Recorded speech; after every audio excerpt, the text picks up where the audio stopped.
Kidlat News Updates.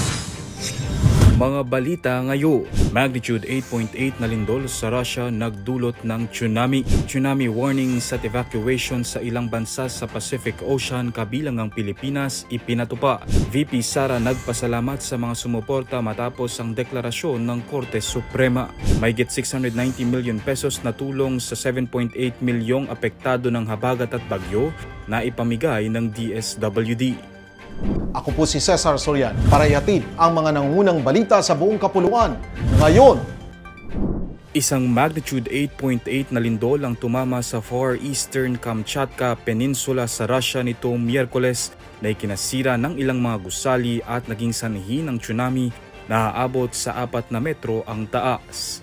Ayon sa US Geological Survey, may lalim na 19.3 kilometers ang lindol na may epicenter na 119 kilometers east-southeast ng Petropavlovsk, Kamchatsky.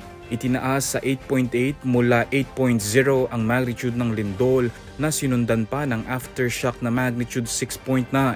Nagdeklara na ng state of calamity sa mga isla sa Russia na tinamaan ng kalamidad. Samantala nagbaba ng tsunami warnings at nagpatupad ng preemptive evacuation sa ilang mga bansa na nasa Pacific Ocean, gaya sa Japan kung saan agad na nagsiakyatan sa taas ng mga gusali ang ilang mga residente. Ipinag-utos na rin ng DILG ang preemptive evacuation sa mga residenteng naninirahan sa coastal areas, habang nagbabala ang FIVOC sa posibleng tsunami na hindi tataas sa 1 metro sa mga lugar na nakaharap sa Pacific Ocean. Nagsalita na si Vice President Sara Duterte kaugnay ng pagdedeklara ng Korte Suprema na unconstitutional ang Articles of Impeachment laban sa kanya. Sa isang statement, nagpasalamat ito sa mga miyembro ng kanyang defense team, gayon din sa mga petitioner na aniyay naglakas loob na kontrahin ang impeachment complaint ng Kamara. Nagpaabot din ito ng pasasalamat sa mga sumuporta at nanalangin para sa kanya. Noong Pebrero 5 nang inimpeach ng Kamara si Duterte matapos maakusahan ng betrayal of public trust, culpable violation of the Constitution, graft and corruption at iba pang krimen. Naghain naman ng not guilty plea ang Vice-Presidente.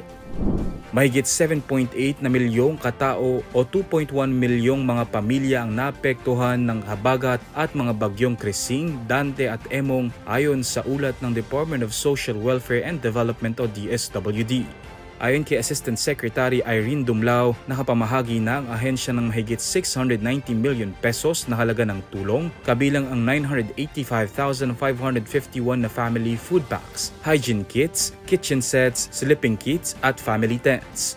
Patuloy ding binabantayan ng DSWD ang 1,093 evacuation centers para sa iba pang pangangailangan. Ani Dumlao, handa silang magdagdag ng tulong kung kakailanganin. Sa kasalukuyan, higit 111,000 na katao ang nasa evacuation centers habang 86,000 pa ang pansamantalang nakikituloy sa labas ng mga ito. Para sa Kidlat News Channel, ako si Renzel Lenon, nag-uula. ako po si Cesar Soriano, kasama nyo sa bawat pagputo ng balita.